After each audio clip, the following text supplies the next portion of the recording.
For storytelling. Please welcome Gauri Chadha.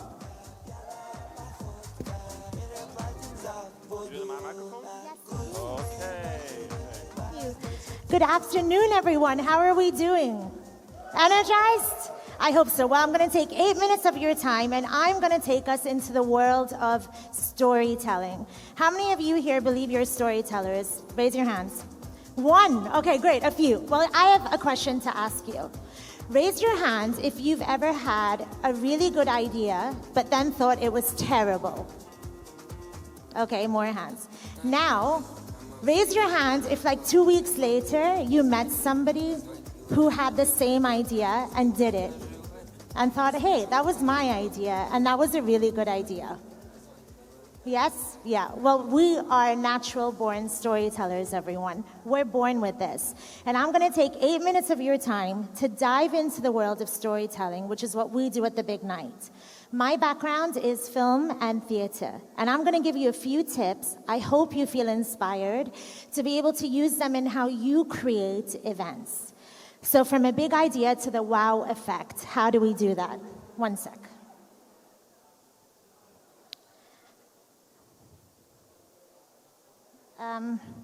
Sorry, how do I click? It's not clicking. Okay, where stories spark, concepts come alive. There are many times we get event briefs. Sometimes they're so mundane on a piece of paper and it's absolutely blank. How do we bring that to life and how do we take it a step further? No.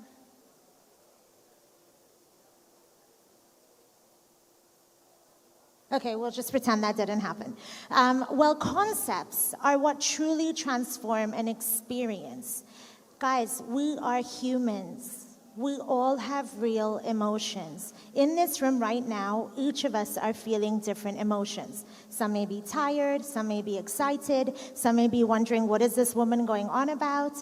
But we're all different, and that's what makes storytelling so special. Every event has something different to offer. How do we identify it? What we do at the Big Night, we do once, and we never, ever do it again. Why? Because a story can only be told once, exactly the same way. So how do you find that story? How do you begin that journey? Find the purpose. Guys, this could be a private event, a social event, a birthday, a wedding, a corporate. What is the purpose of that story? What are we really trying to achieve? Do we want to make people feel connected to a brand? Do we want them to feel hopeful? What is that feeling you want to evoke? Write a backstory. Because I come from a screenwriting background, every event has characters, and every event has a very long backstory. I mean, you could ask me from any of my events, what kind of ice cream flavor does that event order? I will let you know. If you ask me, what does that event character like to do on the weekend? I'll be able to tell you. Because before I even start creating the design, I've dived into the world of bringing this characteristic to life. That's where you need to go. You need to step back a moment and just go under the skin. Go a bit deeper to ask yourself, how do I build the world around it? I'm quickly going to take you through a few case studies to help you understand how we've tried to achieve this. The mirage effect. What do you guys think when I say the word the mirage effect? Can we spout out some feelings or words? What does it make you feel? The mirage effect. Anything. What do you feel when you hear that word or those words? Unreal. Okay. Anything else? What does it make you feel? Magic. Maybe mystery. Where am I going? It sounds familiar, but somewhere unknown. Maybe in water. Exactly, Mr. Anton. The mirage effect was a 50th birthday that came to us. When I received this brief, I got to meet the client, this dynamic woman. And she told me, I just want to relax. I want to let my hair down. I want to feel beautiful. How many times as women do we get that true experience of just celebrating who we are, not all the roles we play in our lives? So I was inspired by the Greek goddess of Aphrodite. Does anyone know Aphrodite? Heard of Aphrodite? Yes, so she's a goddess of beauty, and she emerged from the sea foam. So I had a vision that I want to create an event that is the meeting point between the ocean and earth. What does that mean? Who lives there? What is the world behind this ocean? And how do I make people feel that? A lot of what happens in an event isn't a direct emotion connection. It's an experience. When your guest leaves that event, they'll go home. At some point, that recall will happen. Oh, I felt like this. I felt like that. We just curated entertainment that was handpicked. I wanted my characters to feel like they completely walked out of the water in that specific moment. You can see all the beautiful water effects that we created. We created a floating staircase that was just floating in midair.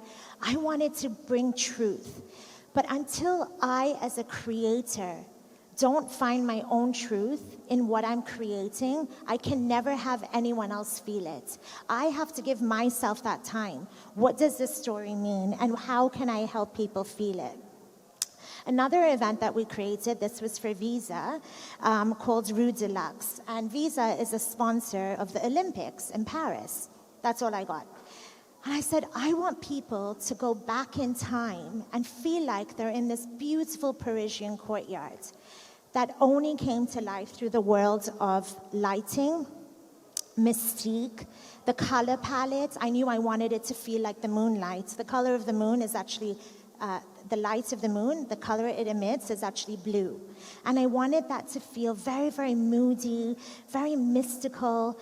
Actually, inside all these buildings that we created, we actually put worlds behind it. So as guests walked in and they looked in through the windows, there was actually a world. And you know how simple it was?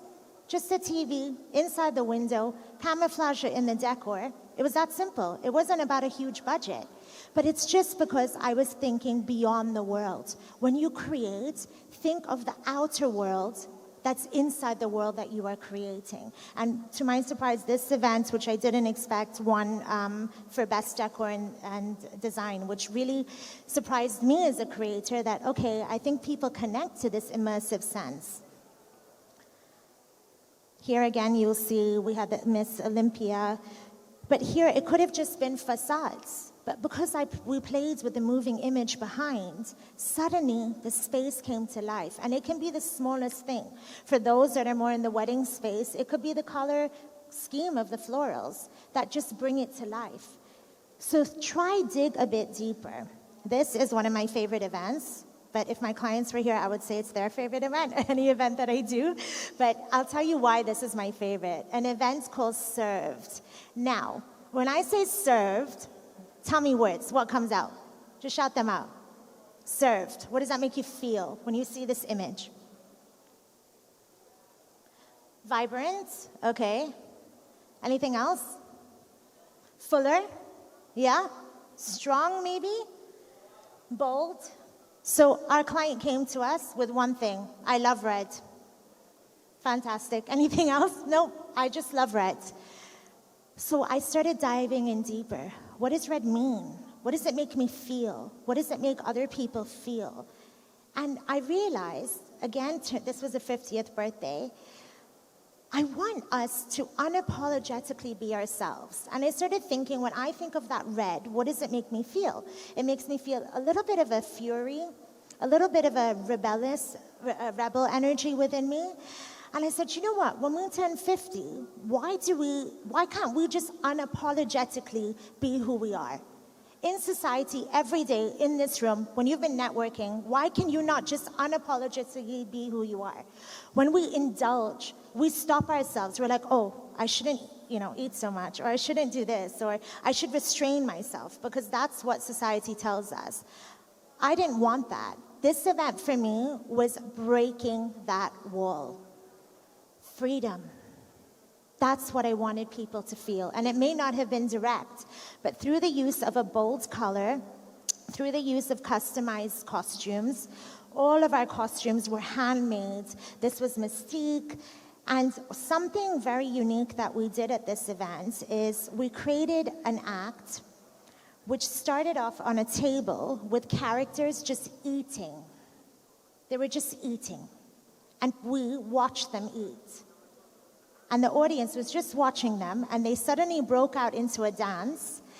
And at the end, the dance ended with one character on the middle of the dance floor with a red apple in her hand, and she just took a big, fat, juicy bite. That's it. And the audience was roaring. It could have failed miserably. It could have been like, what is this woman doing? But it landed on people. Why? Because people could relate. Number two, it was truthful. It didn't come from an untruthful space. It came from somewhere deep within me of what troubles me about maybe being a woman in society. And that one simple motion of choreography left an impression on someone. It can be as simple as that in your storytelling, or it could be a world.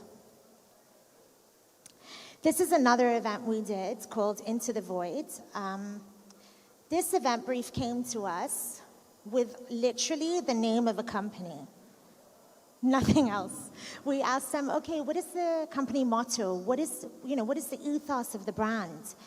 I don't know, you tell us. If any of you work in corporates, you would have experienced this multiple times where a corporate brand does not know much about their own brand.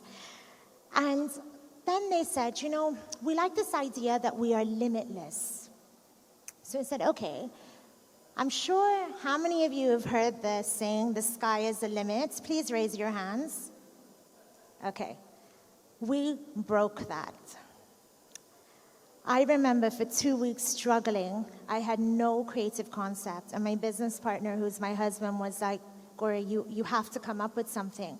And I'm like, Kunal, I think I've reached the end of my creativity. I have nothing in my mind. And this client was paying top dollar. I'm like, I'm blank. And I kept going back to this venue, which was at Blue Waters. And I kept sitting there, panicked inside. I don't know what to do. Limitless. What does this mean? The sky's the limit. The sky's the limit. And I kept looking at the sky, and I was like, oh my God, we should do something in the sky. Why don't we launch this company from the sky? And I remember I ran back home, and I walked into my living room, and I went to my husband, and I was like, I've got it. Sit down. I figured it out. And he's like, what? I'm like, listen, we're going to take skydivers, and we're going to put them at 6,000 feet in wingsuits, and they're going to jump out of the plane, and they're going to have fireworks that are going to be 20 meters long from their legs. And right when the CEO says, this is Cypher Capital, we're limitless, look up, the skydivers are going to fly right over. Can you imagine his face? He just looked at me, and he was like, this is crazy. Like, this cannot be done. And I'm like, no, we have to make it happen. And we did. That's exactly how we launched this company.